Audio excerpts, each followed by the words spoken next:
introduction. I actually was just a mid-level official in the intelligence and security bureaucracy. But even from that modest perch, I had a chance to have an interesting perspective on the rise of terrorism in the last generation. So when I retired and moved out here, a couple of groups have asked me to talk a little bit about terrorism and some of the experiences that I had, and particularly as it relates to how it impacts all of you in terms of threats. So the title of my presentation, which very shortly I hope is going to show up on the screen, is The Terrorism Threat After Paris, San Bernardino, and Brussels. And if you all don't mind, I'm going to stand behind the podium because it makes me look thinner, and that's important to me. Okay, so while we just need to turn on the switch, and then we'll be ready to go. What do you think? I just saw a headline that said they're going to tell Trump all the information. What do you think of that? Okay, what happens in whenever you have two nominees at the end of the process, for president, it has been the practice in the last 30 to 40 years that the intelligence community provides some intelligence background briefings to the candidates, and this is very important because one of them is going to suddenly become the president of the United States. And you don't always want to wait until the day after the election to start briefing them in. This is a permissive activity, that is to say it's not required. So if a candidate were to abuse that trust, then they could easily just cut him or her off. But they don't do that. But it's really important. Things have changed over the years. You may recall, most of you were not alive then, but you may recall that when Harry Truman became president after the death of FDR, he had never been briefed about the Manhattan Project. Now, can you imagine at the end of World War II becoming the president of the United States and having to, only just then find out about some of these kinds of things? It probably was not only that project, but probably many others as well that related to negotiations. So obviously things have changed, and a long answer to your short question because I was waiting for this to happen here. Okay, so how many of you had a chance to see my presentation at the Oakmont Sunday Symposium in January? Okay, a few of you did. Well, this is not going to be exactly the same, but some of the material's the same. But as you know, terrorism is not static. There's a lot of things that are changing, so I wanted to bring in some additional information here. Now, if I stand this far back from the microphone, can you still hear me okay? Not very well. Not really, okay, so I've got to get a little bit closer, kind of lean forward here. Okay, great. What I want to do is actually start by talking about these two guys. This is Ibrahim and Khalid El-Bakraoui. Back in 2010, Ibrahim, and that's the guy on the right-hand side, he was the leader of a gang who was trying to rob a Western Union branch office in Brussels, Belgium. And a police patrol came by, and Ibrahim shot at a police officer, wounding him. They all ended up being arrested, and Ibrahim was convicted, sentenced to 10 years in prison. The next year, his brother, Khalid, who is on the left, was caught after he had committed a bank robbery and 4 carjackings. He received 5 years in prison, but neither one of the two guys served their entire sentence. They were paroled. And then on March 22nd of this year, Ibrahim was one of 2 people who exploded suitcase bombs at the Brussels Zaventem International Airport, killing 16 and wounding dozens and dozens of others.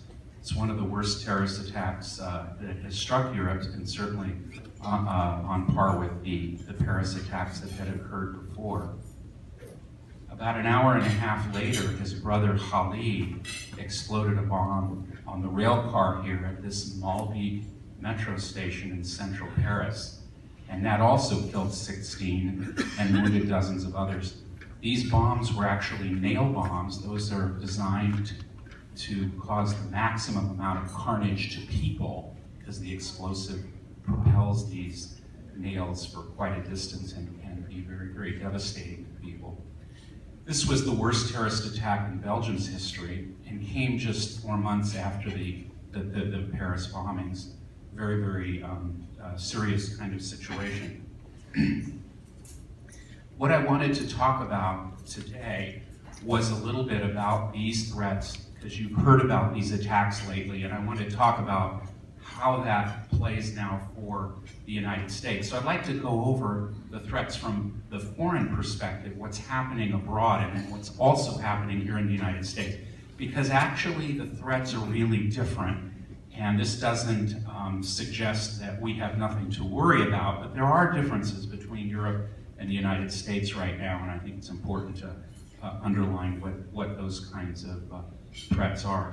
So let me start out, and I'm going to ask the people who saw my presentation before not to spoil it for the rest of you, but what was the worst terrorist attack in 2015, last year?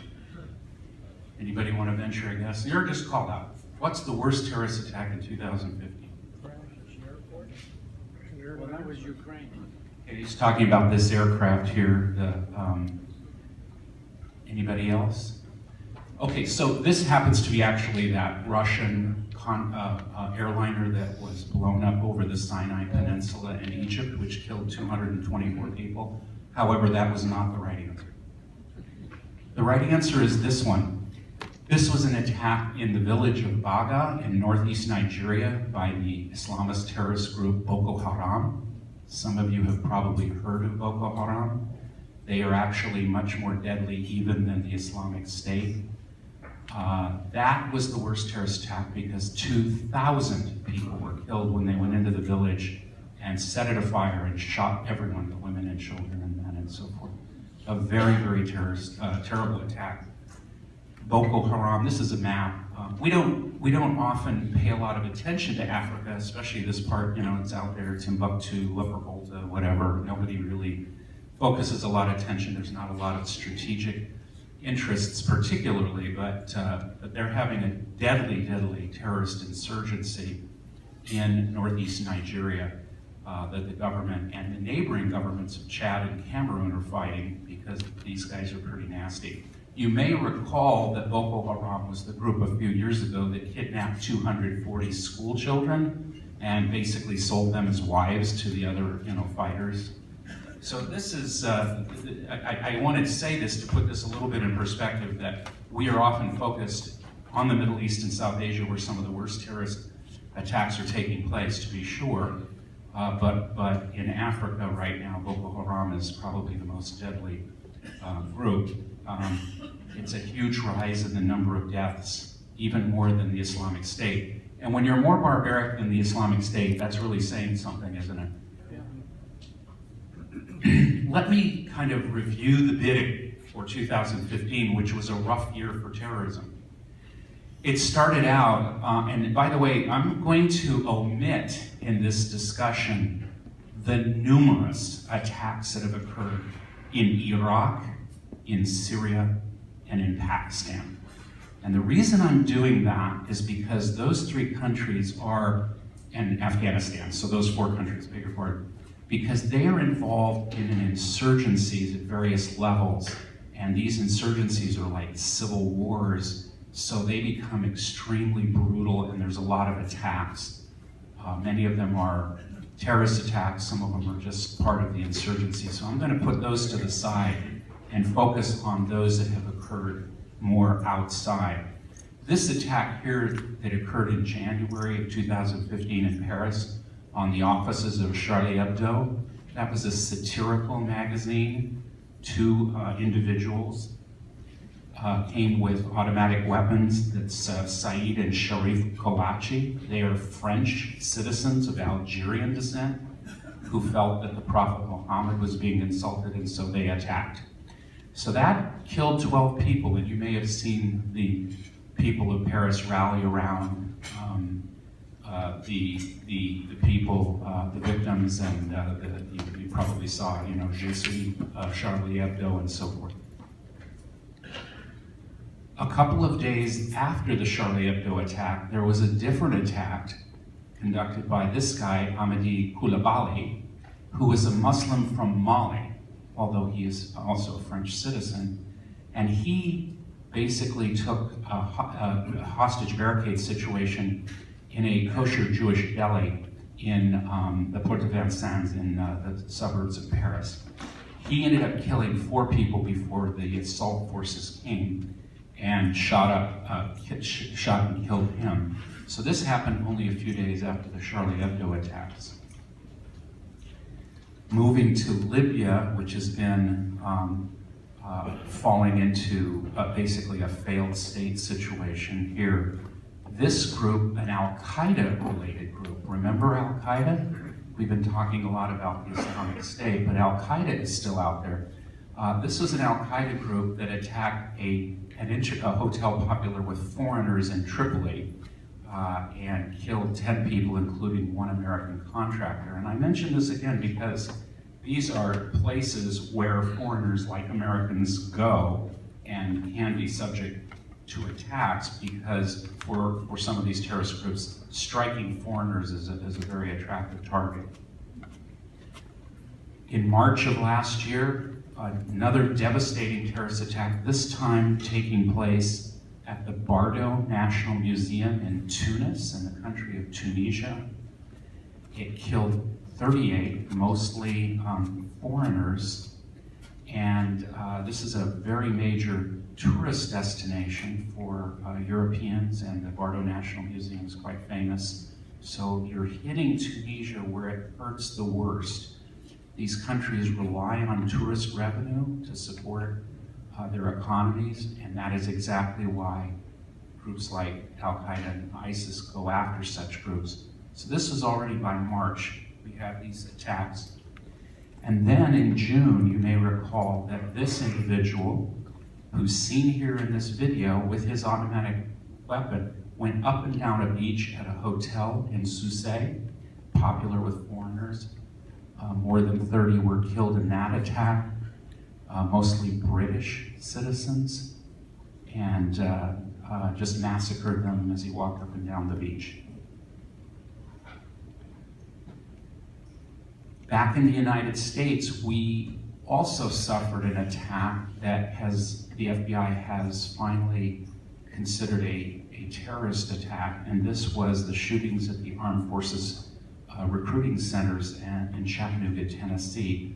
4 Marines and 1 Navy seaman were killed in this attack, and the perpetrator was this guy. His name is Abdul Aziz, and he had a lot of problems. He was depressed, had diagnosed with bipolar disorder, he was using drugs, he was getting ready to declare bankruptcy. So it was hard to say for sure whether this was motivated by terrorism, by mental illness, or by other kinds of problems. He was an American citizen of Palestinian descent who had a lot of problems, but he then lashed out. During the investigation, the FBI had found that he downloaded some of the lectures by the radical cleric Anwar al-Awlaki. Anwar al-Awlaki is an American, but a Muslim cleric who you may recall fled the United States and went to Yemen as part of the Al-Qaeda in the Arabian Peninsula, and he was killed in a drone strike a few years back. And then we have, at the end of October, that attack that I just described, which was a bombing on board this Russian airliner. It's a contract carrier that brings Russian tourists from Russia to Sharm el-Sheikh in Egypt, which is a Red Sea resort. All of the people, including the crew, were killed. The Egyptians have kind of tried to, they're not buying the terrorism theory, but they have some political reasons for that. But it's unmistakably clear to US and Russian authorities that this was a bomb, and it was planted by a group called Ansar Beit al-Mahdis, and that is now the IS, the Islamic State affiliate in the Sinai. They